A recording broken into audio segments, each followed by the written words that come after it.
Bueno, yo quisiera en primer lugar agradecer la invitación para estar con ustedes en estos días, agradecerle en particular a Monseñor Raúl y sinceramente para mí es un gran gusto y un fraternal honor poder participar en esta celebración a alguien de tal profundidad espiritual y libertad evangélica como lo es Raúl.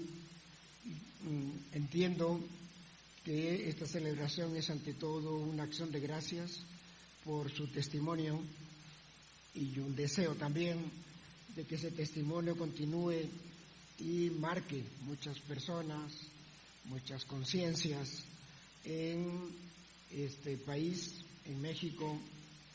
Ustedes saben que los peruanos sentimos que es el país con que tenemos mayor cercanía, pese a que no existe la física, cercanía física, y es por historias, ¿no? Por viejas historias, incluso precolombinas. Quiero agradecerle mucho a Raúl por el testimonio que nos da y esta presencia, y lo que podré decir esta mañana tiene ese sentido. Quisiera agradecer también que se haya dicho que estoy entre las personas que comenzaron el trabajo de lo que hemos llamado después Teología de la Liberación. Me alegra mucho porque a veces me presentan como el padre de la Teología de la Liberación, y ustedes saben que las paternidades son muy difíciles de aclarar, ¿no es cierto? Y además no existe un ADN teológico, porque eso ha cambiado en el otro campo que han pensado ustedes enseguida, pero en este no. Y en verdad es un trabajo colectivo. Uno puede, en este momento podría dar los nombres, muchos de ustedes los conocen, de la primera generación, 10, 12 personas trabajando en diferentes lados, sin el nombre de Teología de Liberación, pero produciendo lo que entrará después bajo ese nombre, que en realidad no es sino una manera de designar algo. Liberación quiere decir salvación, ¿no? Las palabras hebreas y griegas que traducimos por salvación se pueden traducir perfectamente por liberación. Y si lo digo es porque me parece que es interesante que haya sido así una obra, yo diría, colectiva, comunitaria, a las que se ha incorporado en años aquellos que fueron apareciendo en la historia humana, y que ha seguido siempre siendo eso, una obra muy colectiva y de arranque ecuménica. Desde el primer momento de Teología de Liberación tenemos teólogos evangélicos, metodistas, un buen número, católicos, por supuesto. El diálogo para nosotros no vino después, sino al comienzo. Esa es la gente que contribuyó. No voy a llenar de nombres esto, pero quisiera recordarlo porque soy uno de ellos, en verdad, como se ha dicho sabiamente.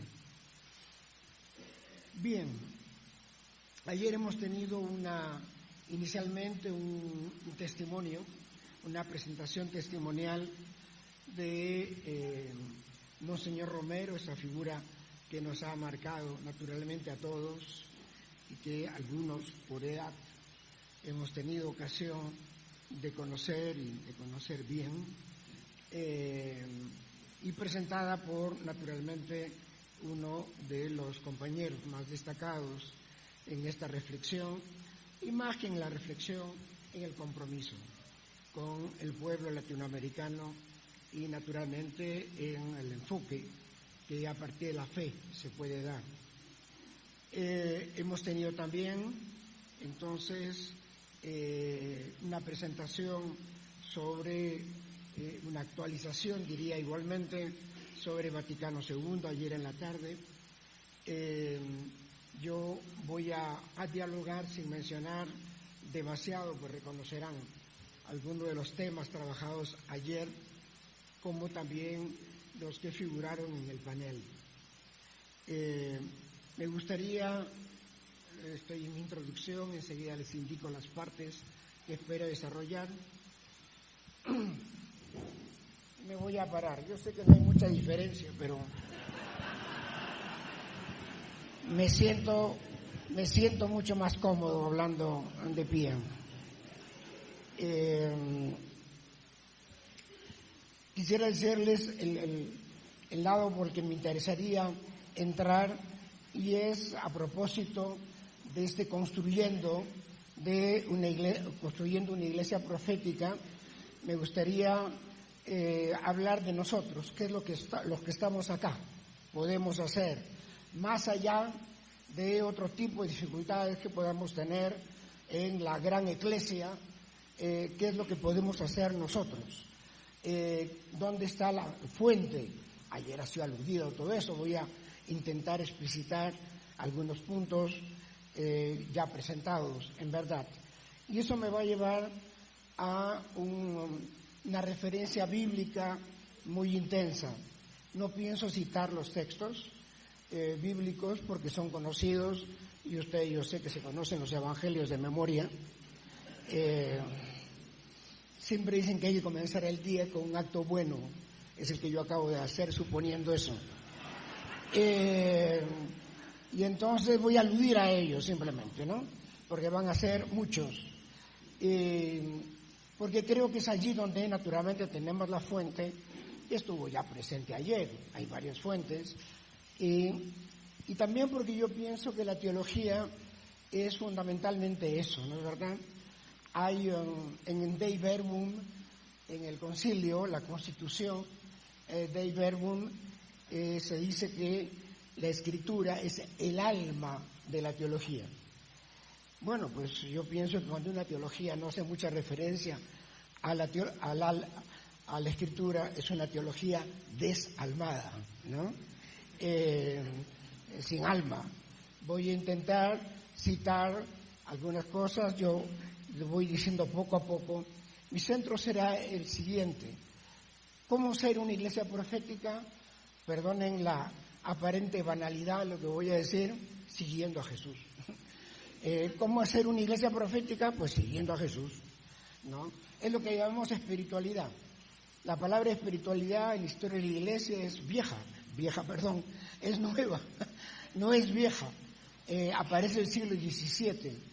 Lo que se decía antes era el seguimiento de Jesús, la secuela, o de Cristo, la secuela Christi.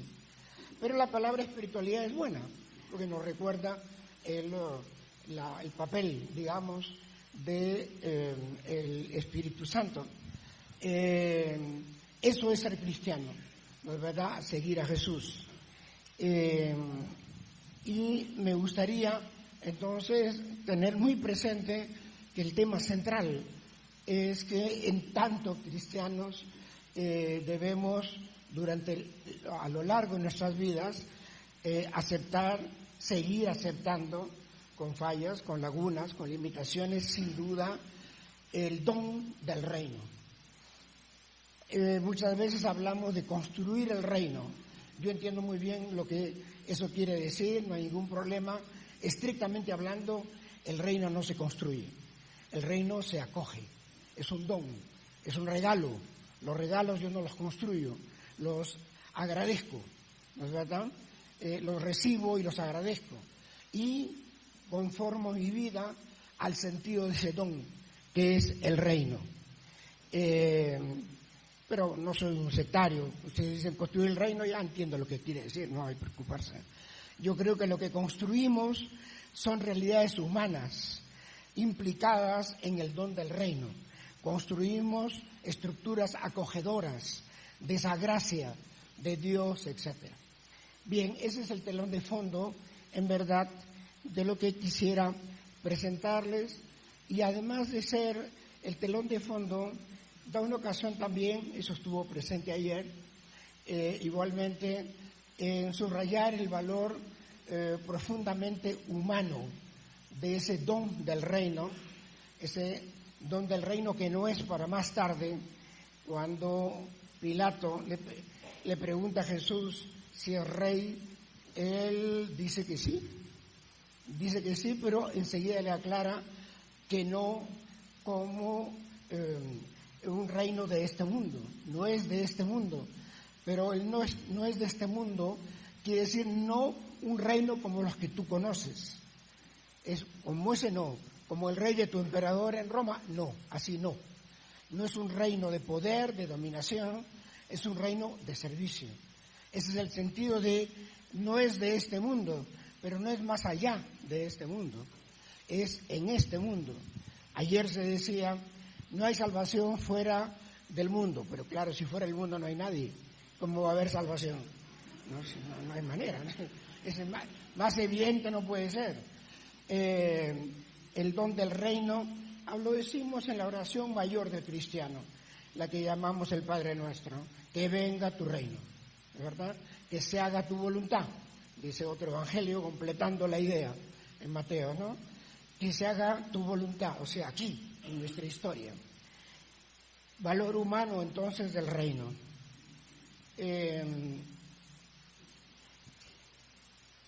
Un puntito más todavía en mi introducción. Lo que voy a hacer, como toda reflexión, es naturalmente teología. Ahora quisiera recordar muy brevemente que lo que llamamos teología, que es en la expresión clásica la inteligencia de la fe, es decir, la comprensión de la fe, se sitúa entre dos aspectos de nuestras vidas que son los centrales. El primero, la espiritualidad, seguir a Jesús. La teología es una reflexión sobre el seguimiento de Jesús. Y es por eso que tiene vigencia, porque el seguimiento de Jesús, si bien en lo fundamental es siempre lo mismo, amar a Dios y al prójimo, sin embargo cambian modalidades, creamos cosas, etcétera, nos equivocamos también, claro está. Y la teología se orienta a el anuncio de la palabra, a la evangelización. La teología no es una metafísica religiosa, no es una especulación, tiene una finalidad práctica, ¿no? Cuando Juan 23 llamó a un concilio pastoral, ¿no? Y la gente se entiende que entonces no era muy importante. Si era pastoral, pues eso es otra cosa, ¿no? No era un concilio doctrinal.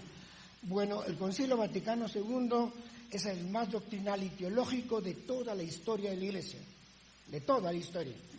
Y lo de pastoral, yo creo que la intuición de ese gran hombre, Juan 23, era muy clara. Naturalmente, ¿cómo no va a ser pastoral? Una reflexión sobre el pastor, ¿no es cierto? Aquel que ha venido a comunicarnos el don del reino.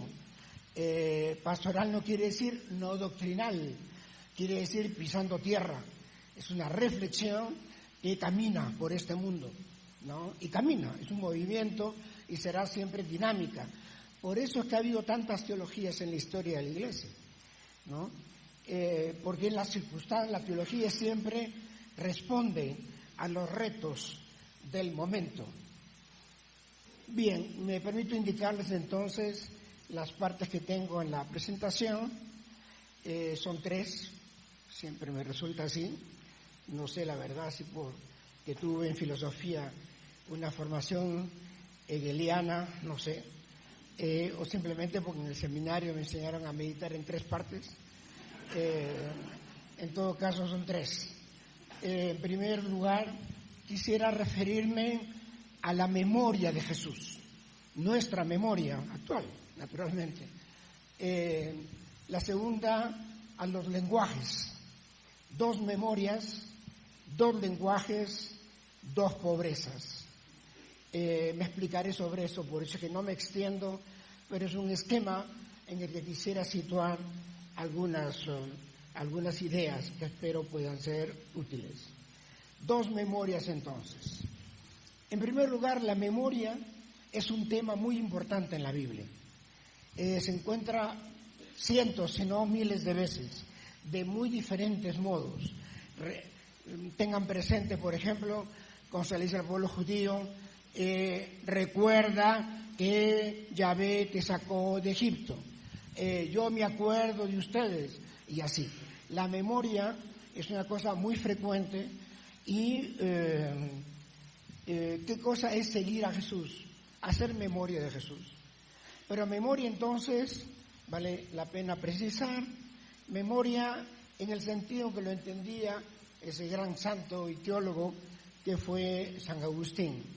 La memoria como presente del pasado. San Agustín era un maestro en las fórmulas cortas, ¿no? Presente del pasado. Es el pasado, claro, porque recordar a Jesús, bueno, pues hace 2000 años, ¿no es cierto? Cronológicamente pertenece al pasado. Pero en realidad la memoria no es nostalgia, la memoria no es volver atrás, la memoria no es historia, la memoria recuerda el sentido de la historia, recuerda lo esencial de la historia. Hacer memoria de Jesús es un presente. ¿Cómo hacemos memoria hoy de Jesús?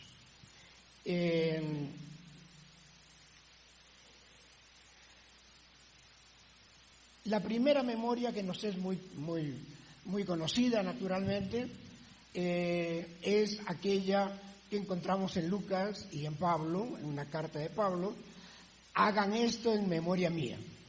Naturalmente es la Eucaristía, no hay cristiano que no sepa eso, ¿no? Pero precisemos un poquito la expresión.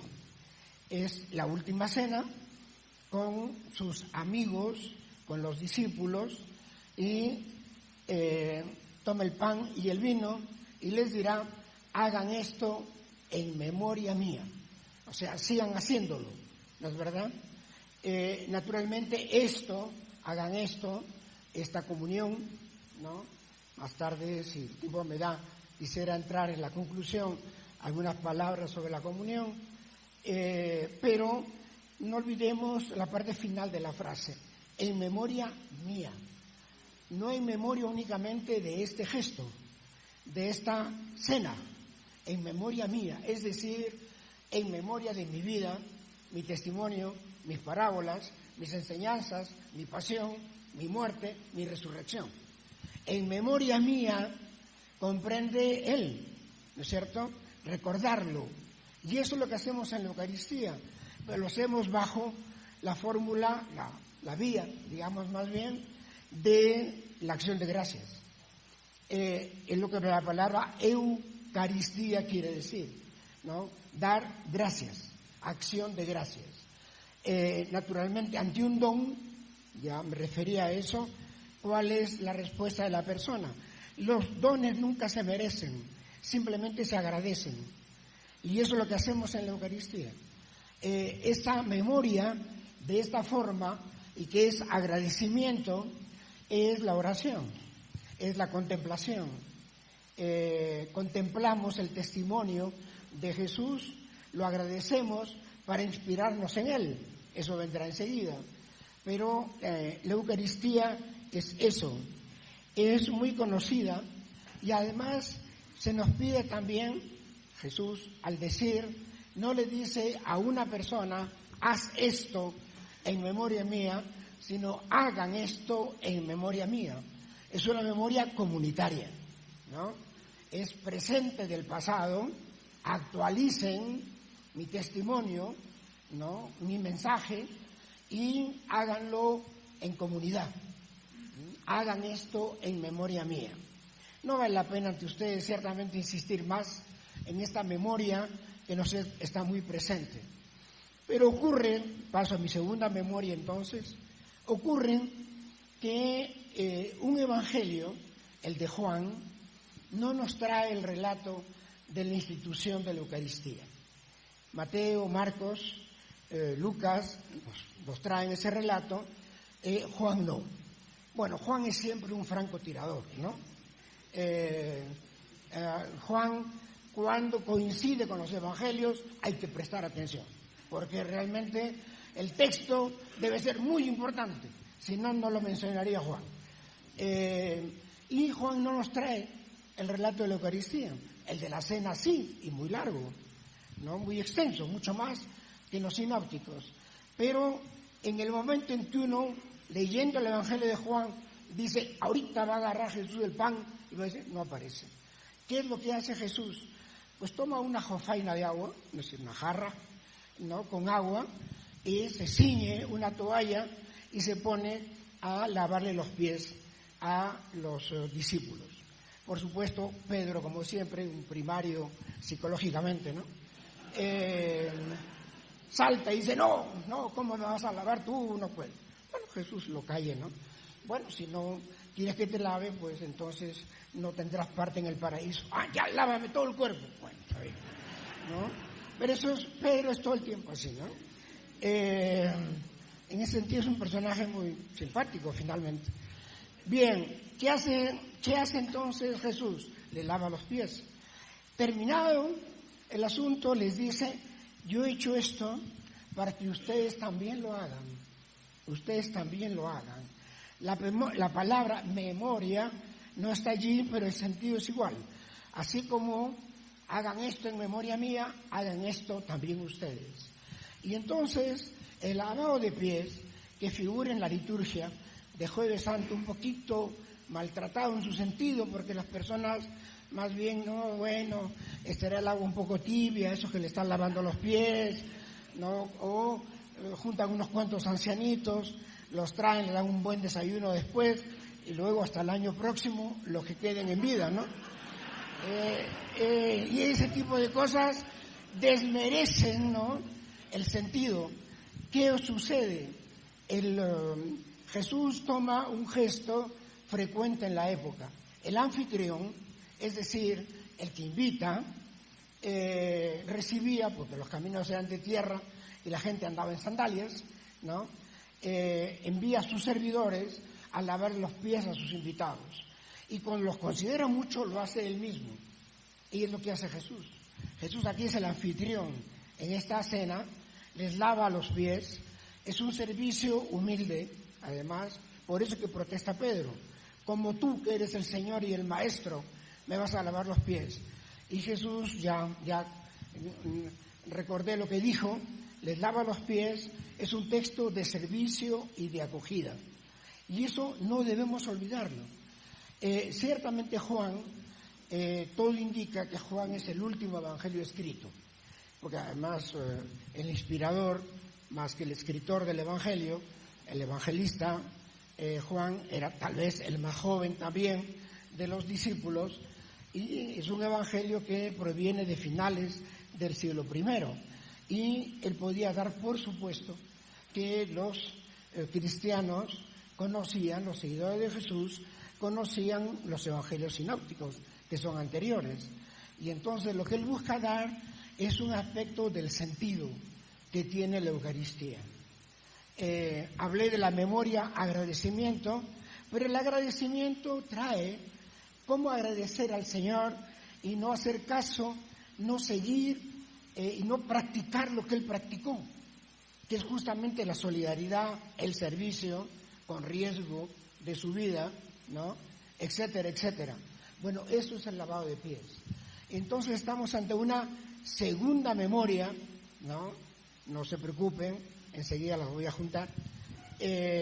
Una segunda memoria que es importante ver. La Eucaristía tiene un lado místico, ¿verdad?, de entrada en el misterio. De alguna manera, con todo el respeto por el misterio, no lo entendemos todo, ¿no? Yo tengo una gran admiración por algunos de mis colegas que, no sé, parece que tomaran desayuno con Dios todos los días, porque siempre, no, Dios no quiere, Dios sí quiere, Dios dice. Yo no sé cómo saben tanto. La verdad, no sé dónde sacan tanta sabiduría. Bueno, en todo caso, la Eucaristía es agradecimiento ante este misterio de amor, ¿no? Pues bien, pero no queda allí la Eucaristía. La misma Eucaristía, no es cuando uno sale de la Eucaristía, allí mismo, hagan esto entre ustedes. Lo he hecho para que ustedes, les he dado ejemplo, dice textualmente el texto, les he dado ejemplo para que ustedes también lo hagan. Es una memoria del servicio, de la acogida, de la preocupación por el otro, etcétera. Bien, a mí me parece que si lo vemos así, el servicio al hermano, la acogida a otra persona, forma parte tanto del agradecimiento, no hay que separar, no es que el servicio no tenga nada que ver con el agradecimiento. El Señor nos da un sentido en nuestras vidas y lo agradecemos. Y lo agradecemos sirviendo a otros, vaya, o sea, lo que Él hizo, ¿no?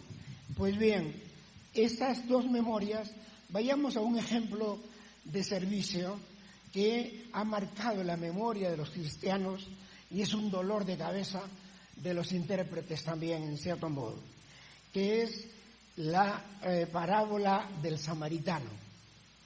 Lo del buen samaritano no está en la Biblia, buen no se dice en los evangelios, eso lo hemos puesto nosotros de puro bueno que somos, ¿no?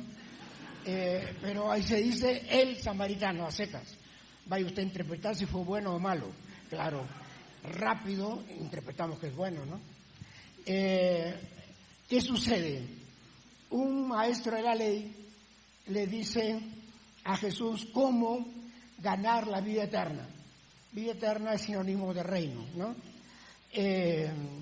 Pues bien, él, como siempre, Jesús, eso dice un exégeta judío, Jesús es muy judío, dice, siempre contesta las preguntas con otra pregunta, ¿no?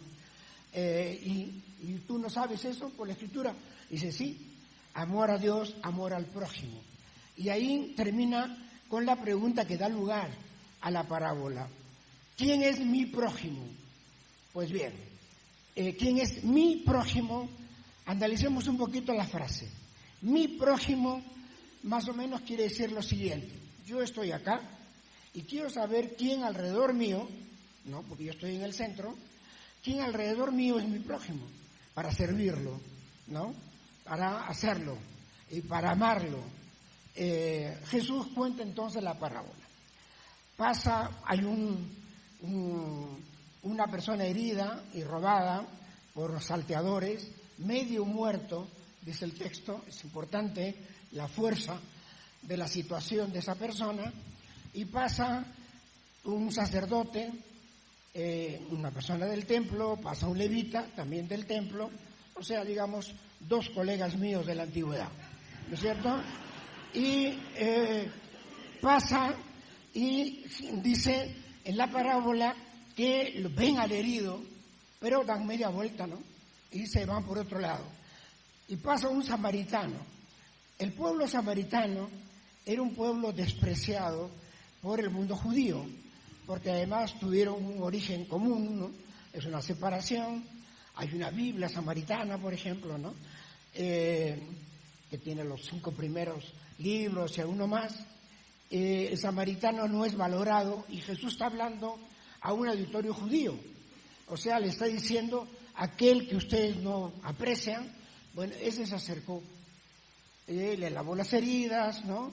Y lo lleva a una hospedería, lo deja allí, y Jesús, una vez más, en su fórmula de preguntar, termina diciendo, ¿quién de estos tres fue el prójimo del herido? Nosotros espontáneamente creemos que el herido es el prójimo, ¿no? Y Jesús nos dice eso. Jesús nos dice que el herido es el prójimo. ¿Quién es mi prójimo? Yo al centro, alrededor mío, ¿quién? Jesús desplaza el centro. El centro está en el otro, ¿no? ¿Quién de este tercero, no es verdad, de este otro, ¿no? ¿Quién de los tres fue prójimo? Es decir, se aproximó.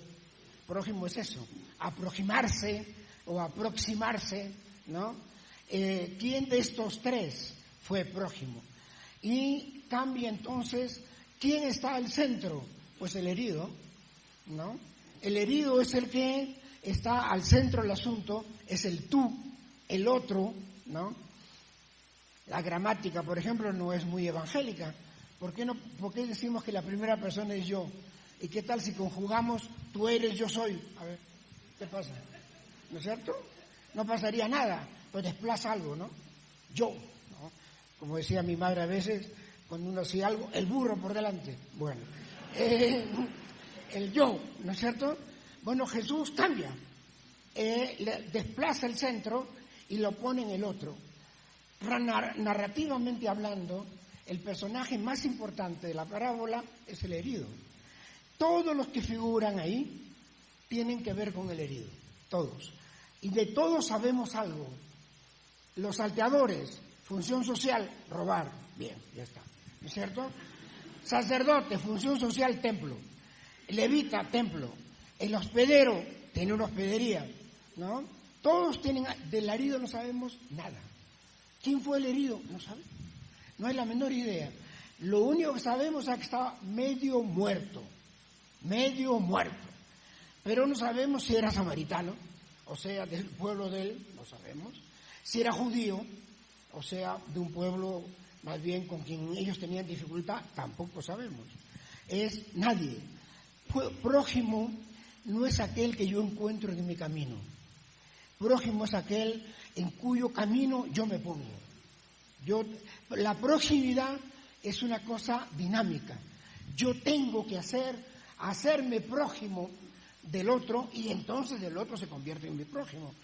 Claro que el herido es el prójimo del samaritano, porque el samaritano se hizo prójimo de él. Se aproximó, salió de su ruta, ¿no es cierto?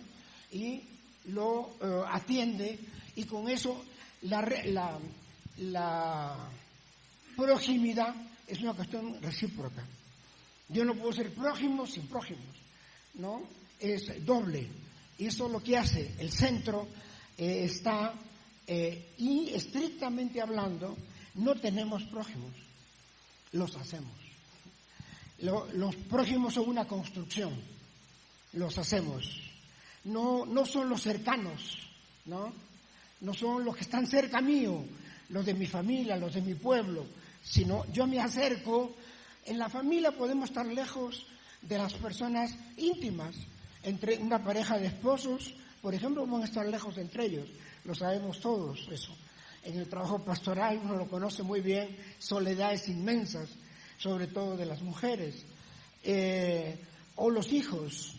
Ser prójimo, hay que ser prójimo de los hijos, prójimo de la esposa, del esposo. Pero prójimos porque nos aproximamos, nos interesamos. Yo recuerdo muy bien una conversación en mi parroquia, una buena señora que me decía: padre, yo me siento muy mal en mi casa, es muy raro que cuenten esas cosas que te hagan mal a la familia. Pero bueno, el clima daba un poco para eso. En la casa nadie me escucha. Mi marido no tiene trabajo fijo. Yo quisiera poder trabajar. Y todavía me acuerdo con ternura, la verdad, porque estaba, no diré que con lágrimas en los ojos, pero muy cerca. Me dice: vea, yo quiero estudiar corte y confección, de cosa más modesta, ¿no? Hacer una camisita, un pantalón, en fin, pero no puedo. Nadie me escucha, ni mis hijos ni mi marido. Ahí estoy. Bueno, pues ella no era prójimo, era la cocinera, claro, de la casa, la que tendía las camas, la que barría, eso sí, ¿no? Y claro, el Día de la Madre, ¡buf! ¿No? Eso sí, ¿no?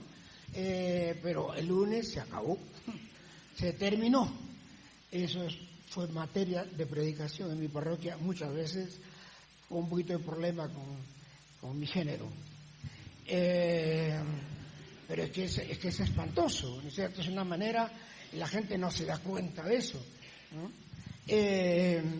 Bien, la proximidad es eso.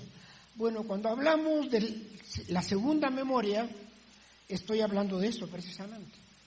Fíjense que la parábola del samaritano es una parábola muy especial. Las parábolas en general nos hablan siempre del reino. Por eso es que son banquetes, cenas, ¿no? En fin, qué sé yo. Son siempre marcadas por el reino. Esta es una parábola, si me permiten la expresión, un poco chocante, laica. No hay nada religioso. Además, lo religioso queda pésimo, que son los dos representantes, ¿no? Que se van. Entonces, nada, el samaritano es alguien que no forma parte del pueblo de Dios, digamos. El herido no sabemos quién es, y no se habla del reino. No se dice, el reino es como un hombre que estaba... Nada. Y sin embargo, es una de las parábolas que mejor nos dice lo que es el reino. Es decir, acercarnos a una persona, acogerla, ¿no es verdad?, hacerle ver que valorar humanamente y valorar su dignidad como un ser humano. Yo voy a mi tercer punto, entonces, porque quiero recordar que en realidad si yo he distinguido las dos memorias, la memoria del agradecimiento, del culto, en fin, la memoria del servicio, distinguirlas demasiado esforzado, porque la una no vive sin la otra. Recuerden un texto de Mateo 5, 23, 24. Si en el momento de ir a presentar tu ofrenda ante el altar recuerdas que tu hermano tiene algo contra ti, da media vuelta, reconcíliate con tu hermano y regresa a presentar tu ofrenda. Usted ve, en el círculo se cierra. En el momento de ir a presentar tu ofrenda, Eucaristía, recuerdas que no eres prójimo de nadie, ¿no es verdad? Porque no te has aproximado. En ese caso, da media vuelta, reconcíliate con tu hermano. Yo los domingos nunca veo una persona que vaya a misa y diga, no, me voy, y ya regreso. Nunca he visto esto. Y sin embargo, está textual, ¿no es cierto? Pero no le dice tampoco, regresa, reconcíliate con tu hermano y quédate con él. No, le dice, regresa y presenta tu ofrenda. Es decir, el culto, el altar, el agradecimiento, y por lo tanto no podemos separar estas dos memorias. Las distinguimos para poder presentarlas, pero al momento de vivirlas es en conjunto. Hay que vivir las dos al mismo tiempo. Fue hecha en la misma cena. Las dos memorias fueron planteadas allí, en la misma cena. Y por consiguiente, nosotros también debemos mantenernos. Es una sola memoria. Termino con una frase de un santo admirable, uno de los grandes realmente, que es San Vicente de Paúl. No sé si hay vicentinos o vicentinas acá, pero en fin, en una carta a sus religiosas, las hermanas de la caridad, les dice lo siguiente: si un domingo ustedes tienen la disponibilidad, en fin, y la obligación, claro, de asistir a misa, llega alguien y les dice que una persona está en problemas y que las necesita, pues vayan a atender primero a esa persona. Como es un santo, no le pasó nada, ¿no? Porque ya no hay manera, pues, ahora ya es santo, ya, se acabó. Y la frase que sigue es notable. Eso lo llamo yo, dice Vicente de Paúl, dejar a Dios, es decir, dejar en el momento, ¿no? Dejar a Dios por Dios. Por Dios. Porque a Dios, en Mateo 25, a Dios yo lo encuentro en las personas necesitadas.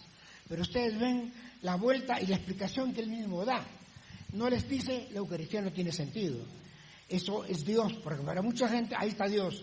Lo otro, bueno, pues el prójimo, que a veces un majadero también, o qué sé yo, ¿no? O molesta, o huele mal, ¿no? Eso ya es otra cosa, ¿no? No. Ahí está Dios, el servicio, lo que hemos llamado segunda memoria, que trato ahora de borrar más bien a ustedes la idea de dos, para decir que es una sola. Eso es la memoria. Esa es la base fundamental. Desde ahí, ¿cómo ser proféticos? Con memoria, pues, de Jesús. Eso es lo que importa. Y la memoria es doble. Ayer se recordó que los profetas, los grandes profetas del Primer Testamento, bueno, son místicos, con Jeremías es un caso muy claro, y al mismo tiempo sumamente comprometidos con la vida de su pueblo, el servicio a la gente. Esa unidad es fundamental. Bien, pasemos ahora a la segunda parte. Dos lenguajes que se deducen de las dos memorias, ¿no? Tomo aquí lenguaje en un sentido amplio, no solamente de palabras. Uno habla con símbolos, con gestos, con miradas, con silencios. Tomo ese tipo de lenguaje, así, en grande. Bien, acá también planteo que haya dos lenguajes. Ya me conocen el truco, al final voy a decir que no, que hay uno solo. Pero, de todas maneras, quiero prolongar lo anterior. Esos dos lenguajes se presentan de la siguiente manera. Hay un lenguaje contemplativo, místico, para hablar de Dios. Hablar, siempre empleo palabra como hablar, como lenguaje, pero no estoy hablando únicamente de términos, ¿no es verdad?, sino dar testimonio de Dios. Ayer se decía, por ejemplo, que Dios es sumamente rico y complejo y que la diversidad entre nosotros en la historia nos da un alcance. Me gustó mucho esa manera de presentar, ¿no? La complejidad de Dios, el misterio de Dios, de quien Tomás de Aquino dijo hace muchísimo tiempo que es mucho menos lo que sabemos de Él que lo que sabemos, ¿no? Eso creo que la teología hay que hacerle una actitud muy humilde, ¿no?, de saber que en la revelación, en nuestras vidas, pues Dios se va revelando, pero hay muchas otras cosas que no son no bien entendidas, ¿no es cierto?, porque es eso. Pero un misterio en la Biblia no es un enigma. Un misterio es una realidad que nos envuelve. Es tan grande que estamos dentro de ella. En cambio, cuando tenemos un problema, pues el problema, ¿cuánto es 2 más 2? Pues lo podemos decir 4 y se terminó el problema, ¿no? Contesta exactamente a eso. Bueno, Dios no es un problema en ese sentido, no es un enigma, es una realidad envolvente, ¿no? Y eso, el lenguaje tendrá, el del anuncio, será mi tercera parte, tendrá que ser un lenguaje que nos comunique un Dios amor, ¿no? El amor mismo, el mismo amor humano, no le podemos poner límites. Ustedes han oído a unas personas que dicen, bueno, sí, claro, yo me casé con él o con ella y ha cambiado mucho. Ha cambiado, tal vez no cambió, lo que pasa es que no lo conocían, ¿no? Claro, uno, además me ha sucedido porque hay jóvenes que conocí, de jóvenes, se casaron y cuando 15 años después me decían que el otro había cambiado y yo decía, Dios mío, si eso se veía antes ya. Es que el amor es una cosa muy complicada, ¿no? Hay algo ahí de opciones personales, cotidianas, un cultivo del amor, etcétera. No es tampoco una realidad que uno maneje tan fácilmente. Pues bien, ese lenguaje lo llamaremos entonces el lenguaje místico, contemplativo. Lo encontramos en los grandes autores místicos, claro, el gran nombre a citar, como siempre, pero no es el único, y habría que decir Juan de la Cruz. Ayer se citó a un amigo muy querido para mí, Henry Nouwen, que era esto, alguien también de un sentido contemplativo, escribió libros de espiritualidad que eran bestsellers, y ustedes saben que este hombre dio un paseíto por América Latina, Henry Nouwen, un sacerdote diocesano holandés, pero su vida la llevó a Estados Unidos. Estuvo en Bolivia y en Perú. Y decía, lo escribió y exageró en lo que dijo, yo se lo dije también, recién ahora entiendo lo que es espiritualidad. Yo he escrito como 20 libros, pero alguna espiritualidad así abstracta. No, ahora me doy cuenta que no. Y entonces comenzó a comprometerse. Y terminó por un accidente en una obra muy interesante llamada El Arca, l'Arche, en Canadá, es de fundación de un francés, pero en fin, con la gente, con los discapacitados, como se dice, ¿no? Allí fue profesor en Harvard y en Yale, dos grandes universidades norteamericanas, y dejó esas cosas y siguió escribiendo. Pueden leer un libro que se llama Gracias. Es su diario de su viaje a Perú y a Bolivia. Y verán ahí este hombre profundamente espiritual. Pero a mí, si lo he puesto como ejemplo ahora, es porque reúne las dos cosas, ¿no? Incluso exageró cuando decía que había estado hablando de una espiritualidad muy abstracta. La verdad que no. Yo lo he leído, tiene un libro sobre el hijo pródigo, que es una maravilla, ¿no? No es verdad, pero así lo sintió él. Bueno, eso es el lenguaje contemplativo. Hablar del amor de Dios y del amor que uno experimenta por Dios. Ayer se decía crecer en contemplación, ¿no es cierto? Bueno, me parece que eso es lo correcto. El otro lenguaje es el profético. El profético, que es expresar la voluntad de Dios. Dije al comienzo que el reino es un don, ¿no? Que acogemos ese don, en nuestra vida nos la pasamos acogiendo el don, no lo hemos acogido una vez por todas, ¿no? No, el don no es creer en Dios. Santiago, la carta de Santiago es muy clara al respecto. Dice, hasta los demonios creen en Dios, hombre. Eso no, eso creer en Dios es fácil. El asunto es practicarlo, practicar el amor. Eso está también en la carta de Santiago y por lo tanto está fuera de todo tipo de censura. El lenguaje profético es aquel que nos recuerda que el sentido de la historia es el de la justicia, la paz, la libertad, el amor, que son las maneras humanas que tenemos para hablar del reino, pero hacerlas carne entonces, ¿no? Como el Hijo de Dios se hizo carne. Monseñor Romero tenía estilísticamente una fijación en llamar a las personas carne. Decía, carne golpeada, herida, carne presa, ¿no? A mí me pareció siempre muy interesante. Claro, quería decir ser humano, ¿no? Es evidente, pero tomaba el lado de carne para decirlo y naturalmente entendible totalmente, bueno, no todas las veces, pero con mucha frecuencia. El lenguaje profético, entonces, es aquel que denuncia lo que no está de acuerdo con el mensaje del reino, ¿no? El mensaje profético no es ponerse encima de una piedra o subirse a un balcón, ¿no? Y ahí, pues, denunciar a medio mundo. Bueno, es la denuncia de una situación histórica, ¿no? Social, que es contraria a los grandes valores del reino. Eso es la profecía y el anuncio, por lo tanto, de lo que debe ser encarnado, hecho carne en la historia. Eso es lo profético. Pero una vez más, acá,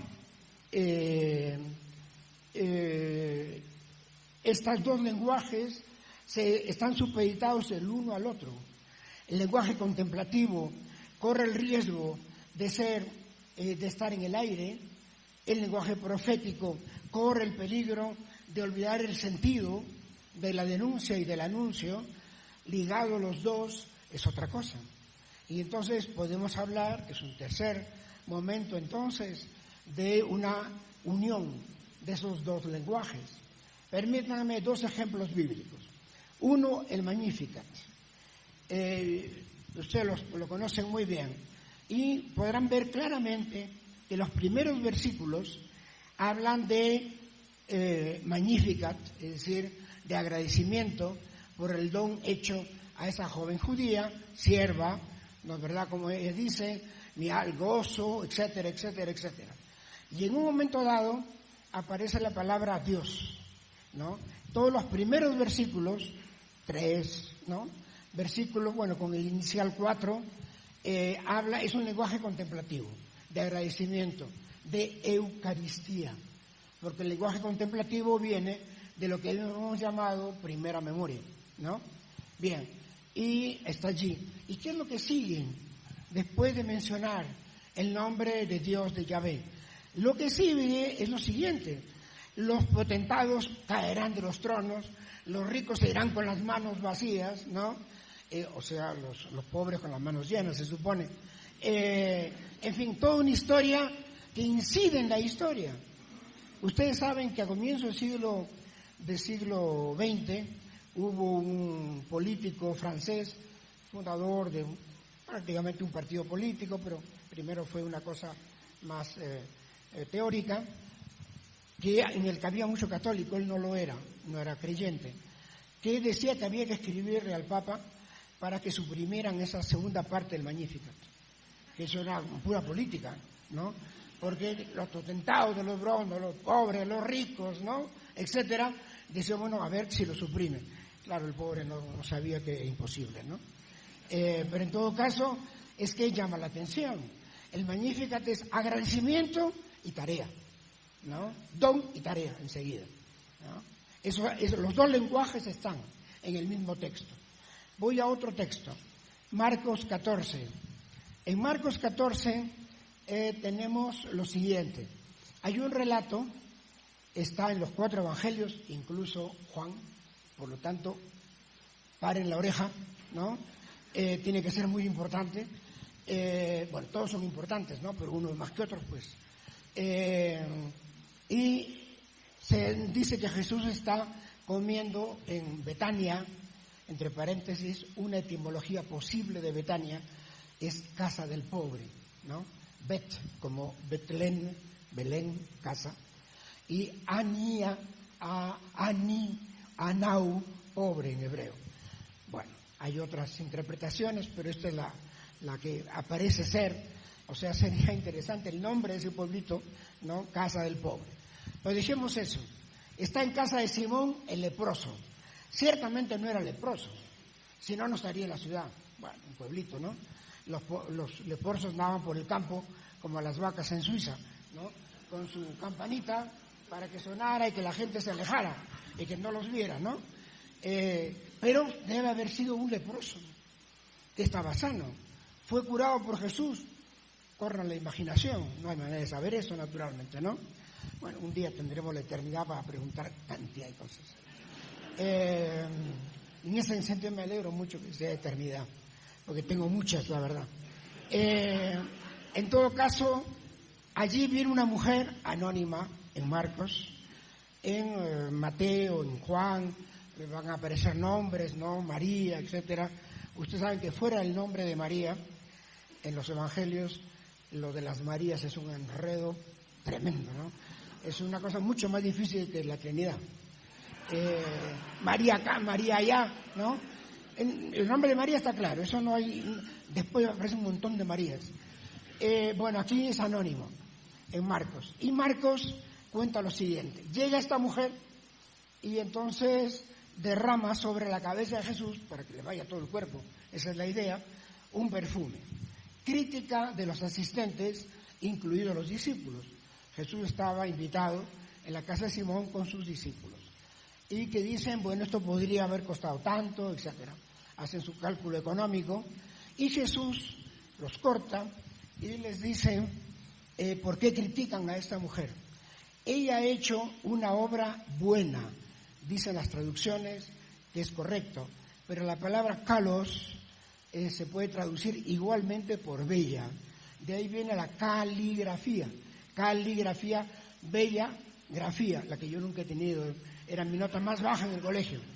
Pero la caligrafía, entonces si tomamos el lado, la otra palabra que traduce exactamente lo que es kalos, ella ha hecho una obra buena, bella, conmigo. ¿Qué es lo que había hecho? Un acto gratuito. Esa mujer anónima, pobre entonces, ¿no? Por mujer y por anónima, esa mujer no podía detener a los grandes del pueblo judío, no podía enfrentar a las autoridades romanas. ¿Qué es lo que hace? Le expresa amor, pero un amor sin eficacia, digamos, ¿no? Gratuito. ¿Por qué no? Déjenme avanzar un poco más y verán un poco el sentido. Y enseguida les dicen también, pero ustedes tienen a los pobres siempre con ustedes, es decir, ocúpense de ellos, sírvanlos.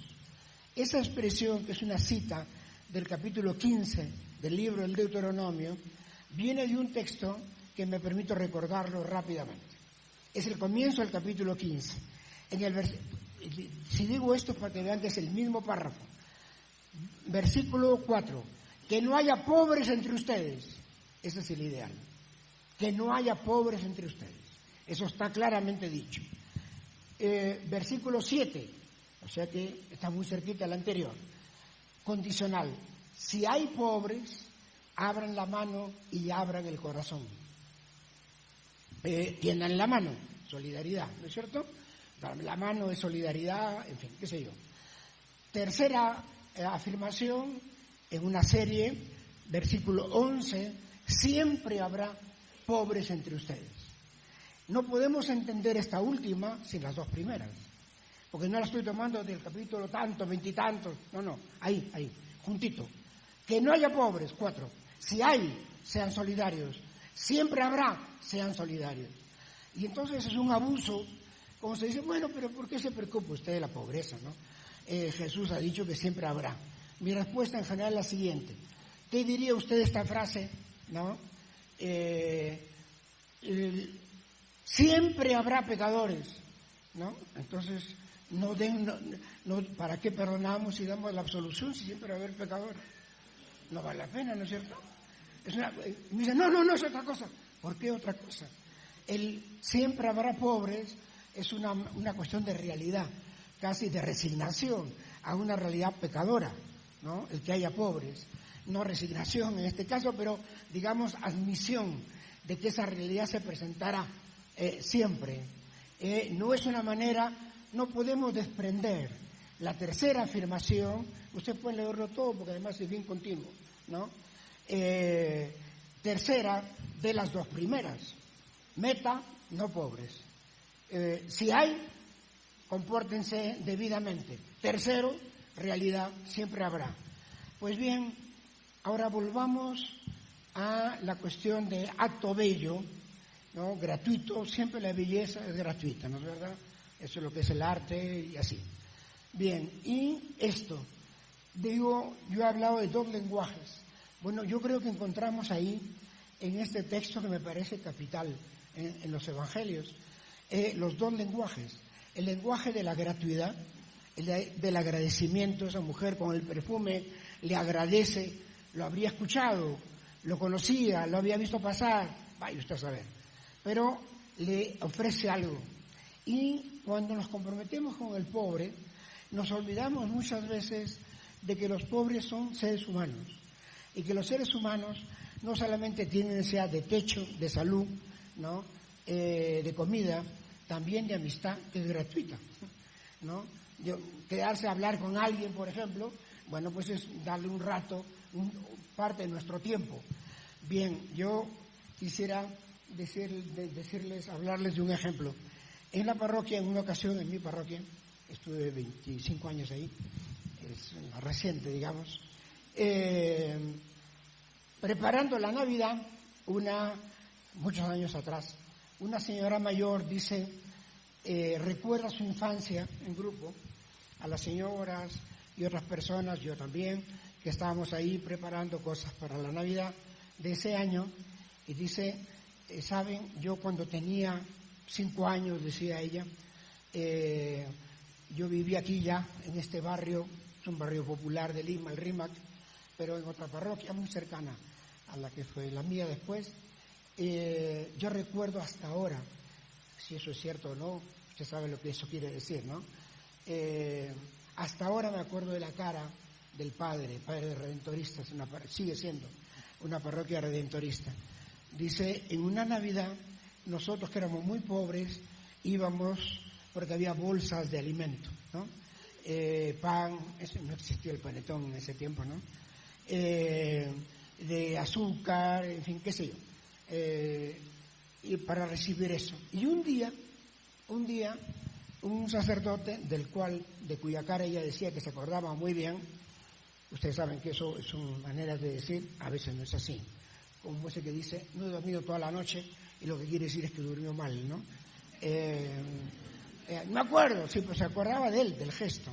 Le regaló una muñeca.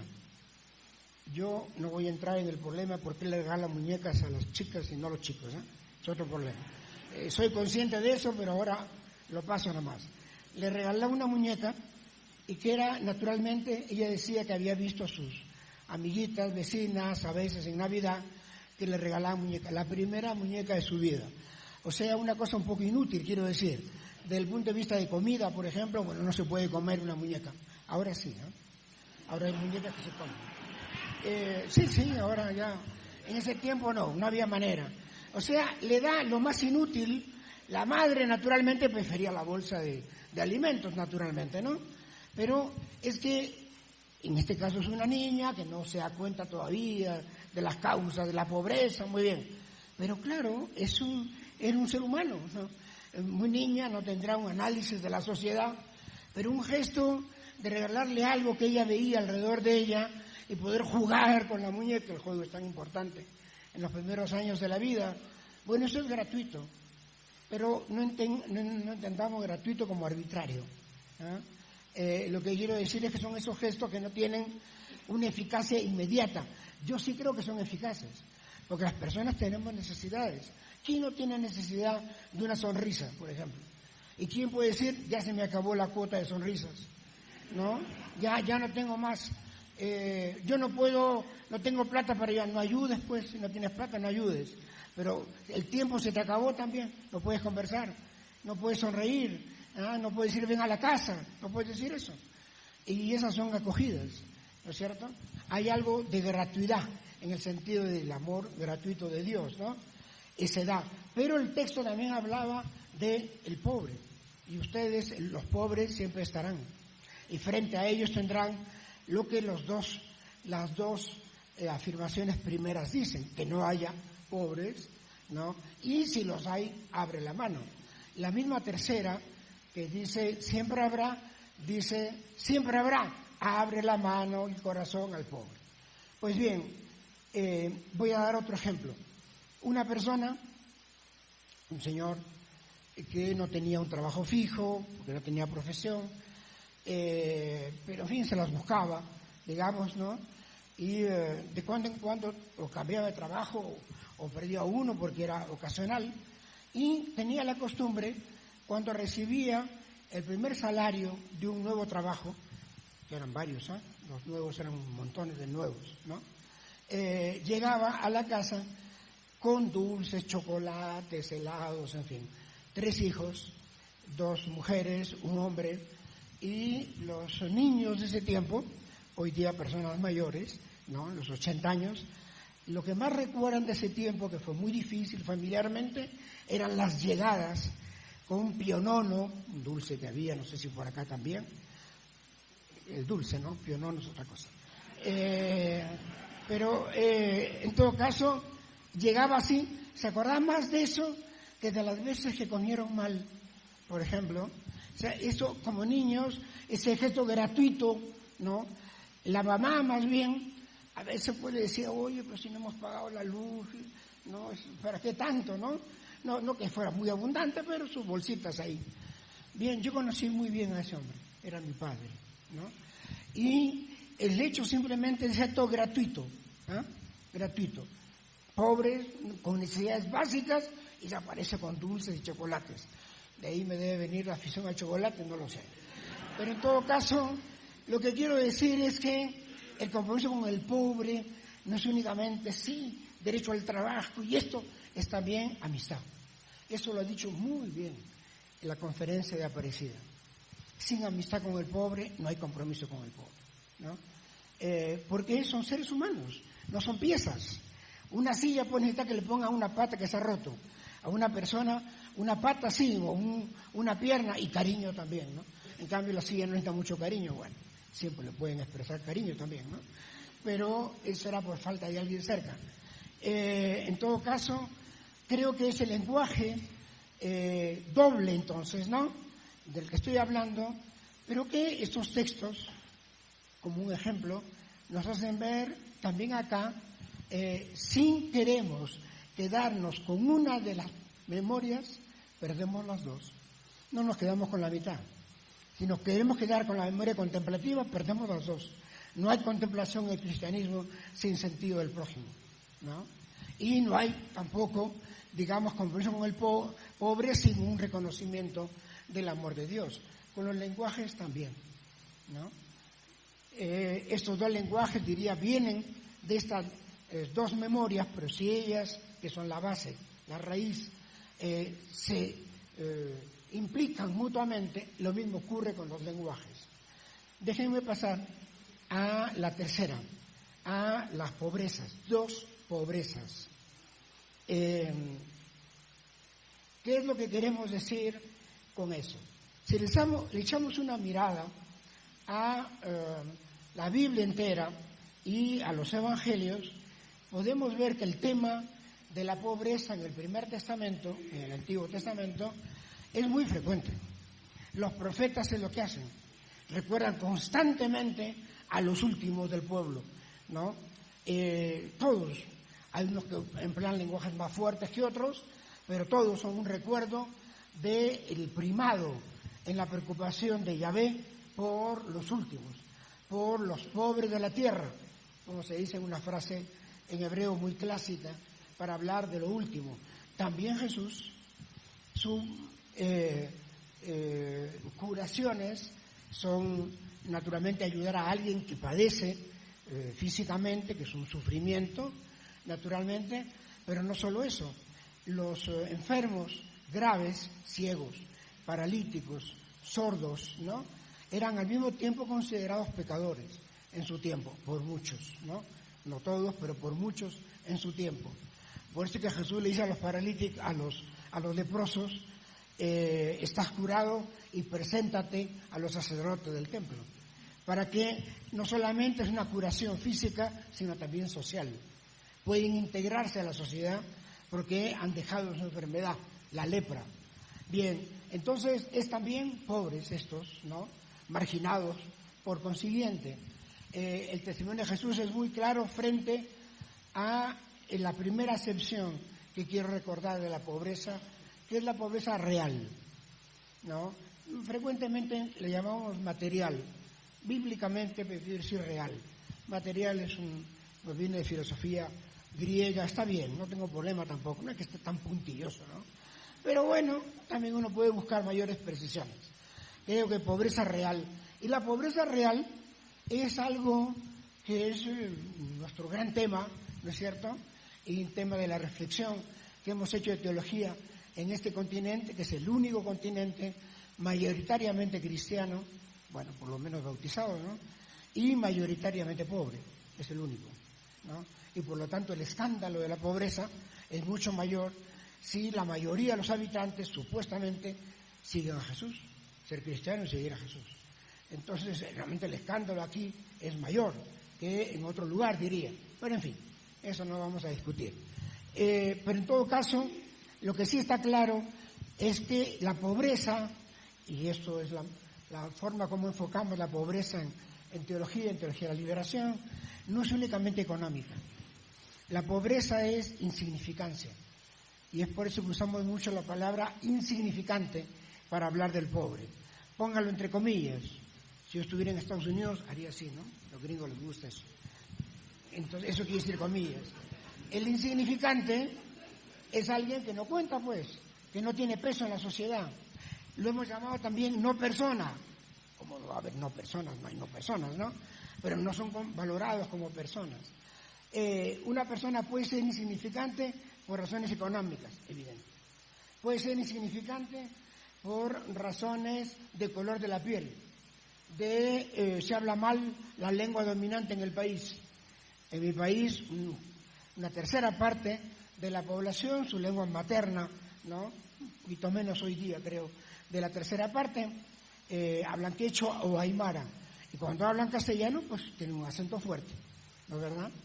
Y entonces el idioma dominante, ¿no?, el castellano, pues tienen dificultad para hablarlo, y los tontos a veces cómicos en televisión pues se burlan de ellos, ¿no?, cosas así. Una cosa espantosa, la verdad. Lo que quiero decir es que también por esas razones son considerados inferiores, por razones de cultura, de raza, de género, ¿no? Todo eso margina a personas. Bueno, el pobre es todo eso. Pobre no solamente es el que no tiene dinero. Ese es un aspecto fundamental, si quieren, importante. Claro que sí, no lo dudo. Pero quiero decir que la pobreza en la Biblia es mucho más que eso. Es alguien que no cuenta, ¿no es verdad? Y que prácticamente no existe, un invisible. Yo recuerdo en Chiapas, el año 79, ayer estuve hablando con un amigo de esa reunión, un campesino salvadoreño nos contó la siguiente anécdota. Después de un problema conflictivo en El Salvador, una delegación de indígenas, campesinos, claro, gente del campo, ¿no?, fueron a ver, no me acuerdo si era un ministro o el presidente de la República, eso no lo recuerdo ahora. Y entonces uno de ellos en un momento dice, porque nosotros, los indígenas, y el político, o presidente, o ministro, le dice, en El Salvador no hay indígenas. Y entonces el que lo había hecho comenzó a hablarle en su lengua original, pues, ¿no? Y le comenzó a hablar. Y el tipo no entendía nada, para que se diera cuenta que sí había, ¿no? Pero es que la invisibilidad es muy serio, eso. Es como no ver la realidad, ¿no?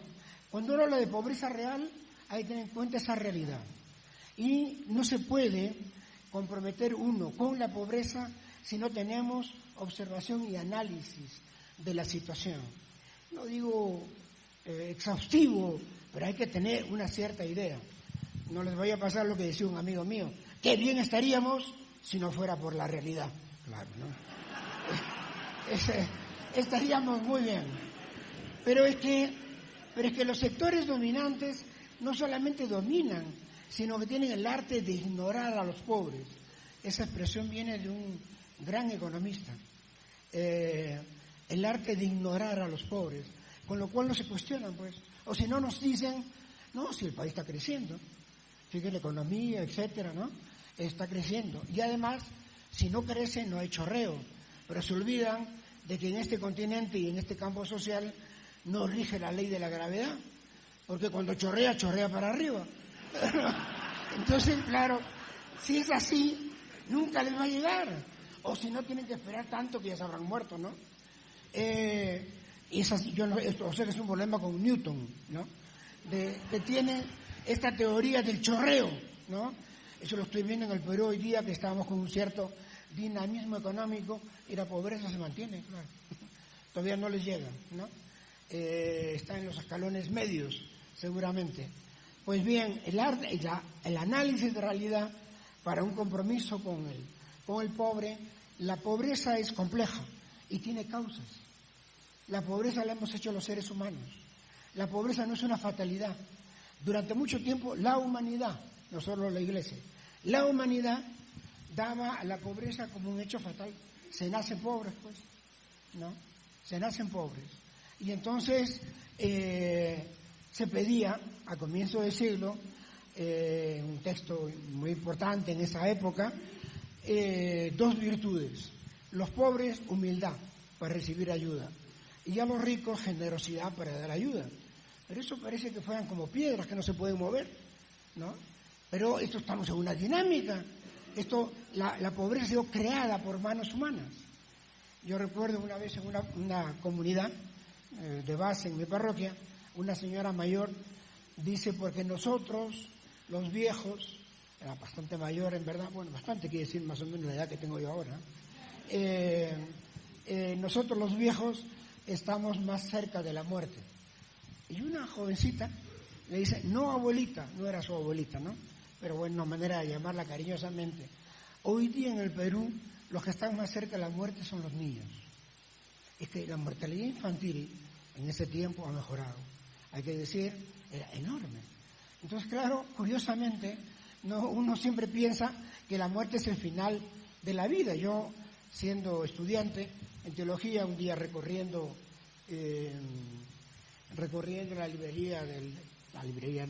la biblioteca del seminario, después de completas, que era el gran silencio, que para los franceses quiere decir hablar en voz baja, ¿no? Bueno, en todo caso yo iba allí y me puse a hojear una biografía de un personaje célebre, un padre de la iglesia. Y en la última página decía, y este señor al final de su vida murió. Claro, era naturalmente muy difícil que hiciera otra cosa, ¿no? Entonces, yo lo tomé como ironía francesa, ¿cierto? Una cosa fina para terminar.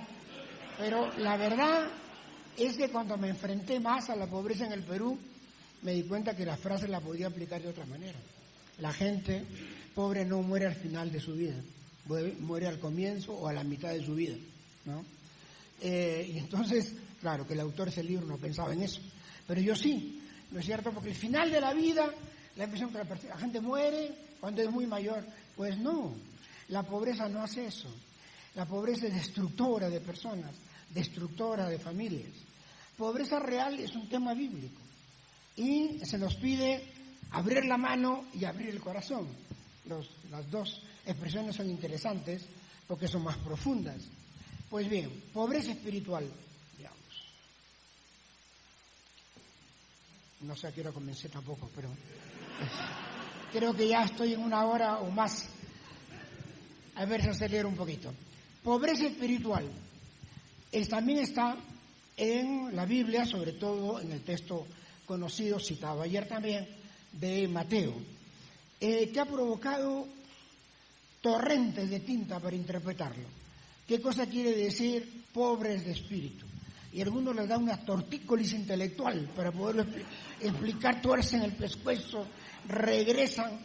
Yo la verdad es que considero que es bastante sencillo entender lo que quiere decir pobres de espíritu. Porque pobres de espíritu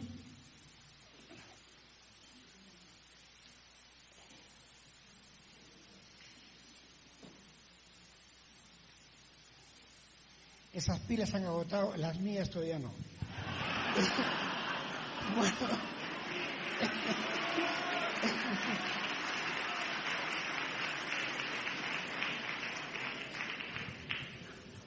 Pobre de espíritu es una metáfora. ¿Qué quiere decir una metáfora? El lenguaje más simple. Yo tomo una palabra que está en un contexto determinado y la pongo en otro contexto y conservo una nota de ella. Contexto social, pobre. La palabra pobre viene de un contexto social, económico, como quieran, ¿no? Bien, está en ese contexto social. Yo la paso a un contexto espiritual. Mantengo una nota. El pobre es una persona dependiente de otros. No tiene lo necesario para poder vivir. Entonces lo paso al marco espiritual y es dependencia frente a Dios. Lo que en realidad es otro. Empleo la palabra dependencia para ser fiel, pero la idea es mi relación con Dios.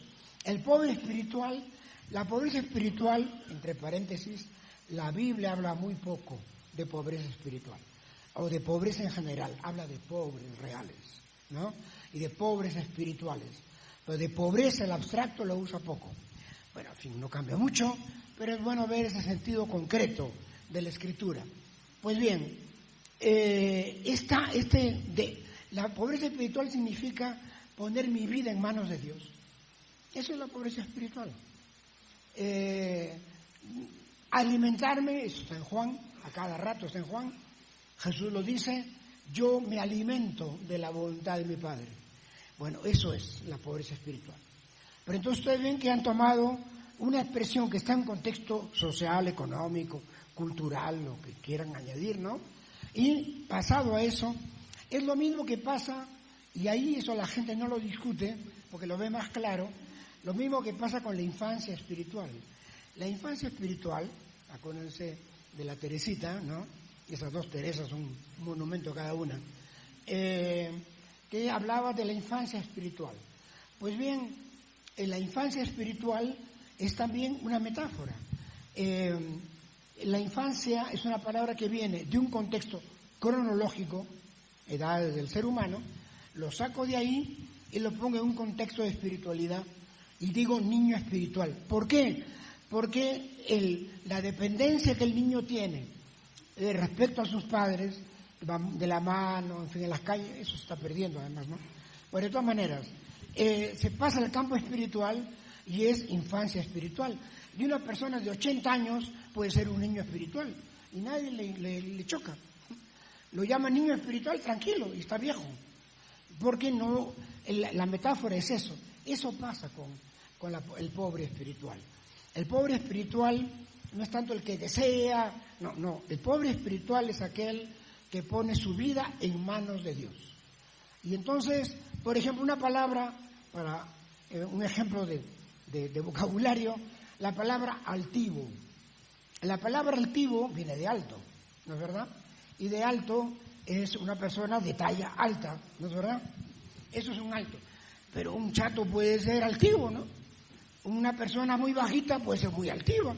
O sea, ya cambió ya no está en el campo físico de talla, sino que está en un cambio ético, ¿no? Y la palabra altiva la podemos usar ahí. No es un juego de palabras, ¿saben? Me parece muy importante lo siguiente. Voy a pasar me acostumbré a la tercera parte que uno las dos pobrezas de esta manera. ¿Cómo ligarlas? Bueno, la llamada opción preferencial por el pobre lo intenta, ¿no? ¿De qué se trata? En la fórmula opción preferencial por el pobre, repetida muchas veces en Aparecida y con sinónimos más todavía, asumida allí, de la cual Benedicto hablaba de está ligada a la fe en Cristo, o sea, al corazón mismo de la fe cristiana, y la puede entender un creyente o no creyente. Sobre eso volveré, si puedo, en unos minutos. Pero en fin, en la opción preferencial por el pobre es obvio que es una opción preferencial por los pobres reales, ¿no? A nadie se le va a ocurrir, aunque hay pájaros extraños siempre, ¿no? Que se trata de una opción preferencial por los pobres de espíritu, que sería tan fácil, son tan pocos, ¿no es cierto? Los pobres de espíritu son los santos son los pobres de espíritu, la opción preferencial por los santos, qué gracioso, eso lo hace cualquiera. En la fórmula queda muy claro que es el pobre real. Bien, preferencia. La palabra preferencia tiene el pre, que quiere decir primero, y es un número ordinal. Un número ordinal quiere decir que yo anuncio lo que sigue. Si yo digo primero es porque debe haber un segundo por lo menos, si no tercero, cuarto y quinto, ¿no? Si yo digo uno, no anuncio dos, es otra cosa. Entonces, la preferencia nos recuerda que el amor de Dios es universal. Nadie está fuera del amor del Dios del reino, nadie, ¿no? Pero primero son los maltratados, porque la pobreza finalmente es muerte. En última instancia, la pobreza significa muerte. Muerte física o muerte cultural. Los antropólogos dicen, la cultura es vida. Si yo desprecio una cultura, estoy matando a la gente que forma parte de esa cultura. Nos estamos matando, bueno, culturalmente, simbólicamente, ¿no? En última instancia, la pobreza es muerte. El reino es el don de la vida. Ahora bien, preferencia entonces es poner orden, no excluir a nadie, ¿no? A veces a la gente le gusta añadir opción preferencial y no exclusiva. En castellano se llama pleonasmo. Porque si yo digo preferente, nadie dice pues en una comida, tráigame té sin excluir el café. Nadie dice eso, ¿no es cierto? Pues no tiene por qué decir. Si la persona le dice no tengo té, bueno, tráigame café entonces. Pero no puede estar hablando de lo que quiero y lo que excluyo. Preferente ya está diciendo que prefiero, ¿no es cierto?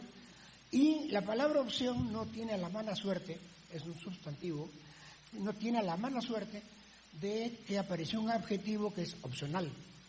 Pero eso es mala pata nada más, porque por eso decimos siempre la opción preferencial por el pobre es una opción no opcional, porque no es eso a lo que va. Ahora bien, ¿qué se requiere para hacer la opción? Pobreza espiritual. La opción preferencial por el pobre supone la pobreza espiritual, ¿no? Hacer la voluntad de Dios, alimentarme de ella, poner mi vida en sus manos, y eso me lleva entonces a ligarme solidariamente con los pobres, con limitaciones, carencias y maltratos, ¿no? O sea, si ustedes quieren, me permitan hacer esto, que no tengo otra manera de graficarlo.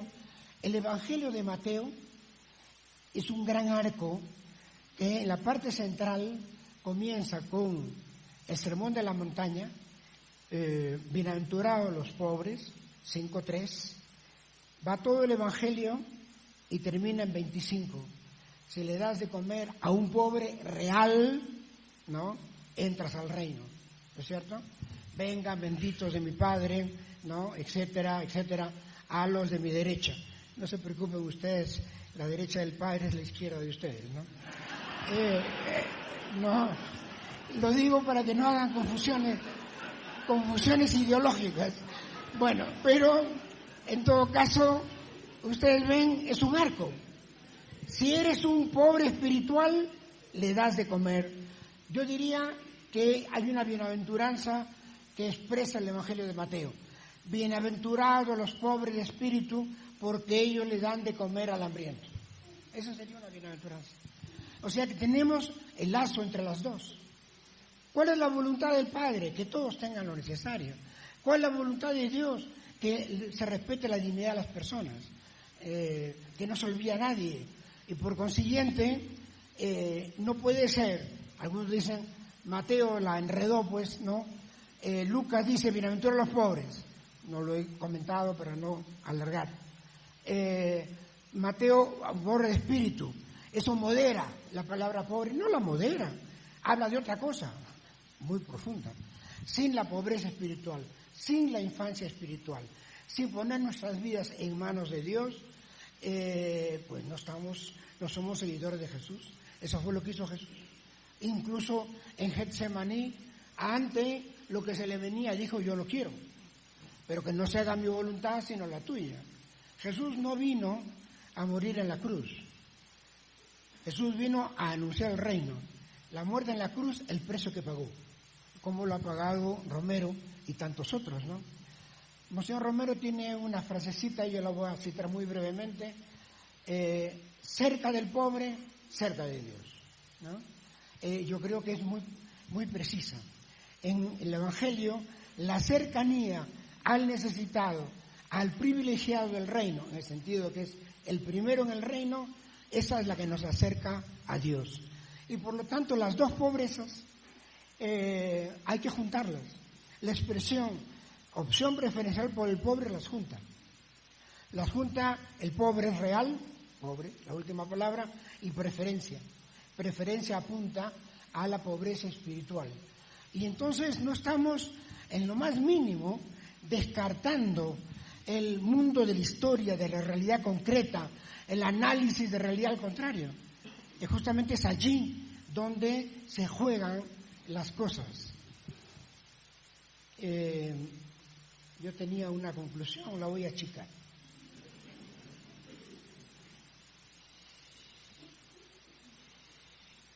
Voy a limitarme a un punto, que es el de la esperanza, ¿no? Tener esperanza no es aguardar. Tener esperanza es crear motivos de esperanza. Cuando en la carta de Pedro se dice dar razón de tu esperanza, eso es, razones de esperanza. La esperanza es como el reino, es un don, ¿no? Ese don nos llama a forjar razones de esperanza. Cuando alguien dice, por ejemplo, ¿usted cree que ahora hay motivos de esperanza hoy día? Bueno, yo a veces, uno contesta muchas cosas, ¿no? Pero una de las que contesto es, le voy a contestar, no se preocupe, pero ¿usted está creando motivos de esperanza? Yo, dice.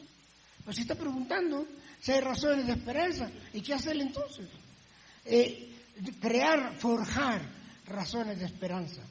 Les voy a citar una frase muy breve de un hombre por quien tengo una gran admiración y que también fue citado ayer, que es Walter Benjamin. Walter porque es alemán y no gringo. Walter Benjamin decía, la utopía, en su caso, la utopía no viene tanto de creer que es posible realizarla, sino de la compasión por las gentes que sufren. A mí me parece muy interesante. Porque si alguien dice, no veo motivos de esperanza, ¿tú ves gente que está sufriendo? Sí. Bueno, de ahí. Saben que la palabra compasión y la palabra simpatía son lo mismo, ¿no? Pasión y patía es lo mismo, es sufrir, y en latín es con, y en griego es simpatía. Si no les gusta emplear la palabra compasión, no se preocupen. Están muy bien, digan, yo tengo simpatía por los pobres, ya está, ¿no? Porque es exactamente la misma palabra. Pero yo creo sinceramente que mientras haya sufrimiento humano, pues eso nos motiva, ¿no? A crear motivos de esperanza. Y un textito bíblico, claro, para no perder el estilo. Les recomiendo leer el capítulo 32 al comienzo de Jeremías. ¿Qué pasa? Jeremías, en un momento en que su pueblo, la gente está huyendo donde los caldeos al norte, a Egipto abajo, ¿no? La gente está huyendo porque las dos potencias se van a agarrar en una guerra ahí, y entonces ellos, que es un pueblo chiquito, ¿no? y son una especie de corredor entre las dos potencias, llega un primo de él y le dice, oye, nuestro tío tal ha muerto y tú tienes, según nuestro derecho, el primer derecho a comprar. Era una familia de agricultores, claro, de campo. Y entonces, claro, la primera reacción de Jeremías es: ¿quién diablo va a comprar terreno en este país en que todo el mundo se va? ¿No es cierto? Están huyendo del país, aquí la tierra no vale nada, ¿no? Y le vienen a decir, y dice, Dios, que me manda comprarse un terreno. Se compró el terreno. Larga descripción de la compra del terreno. Bueno, yo creo que crear motivos de esperanza equivale a comprarse un terrenito. Un terrenito, un campo, para practicar la opción preferencial por el pobre, trabaja acá. No vamos a cambiar la humanidad a partir de nuestros pequeños compromisos, pero es la manera de hacer memoria de Jesús. Yo no trabajo en una inmobiliaria, créanme, pero, o sea que no estoy haciendo propaganda a ninguna, pero creo que mi consejo final, con eso termino, es que se compre un terreno, pues.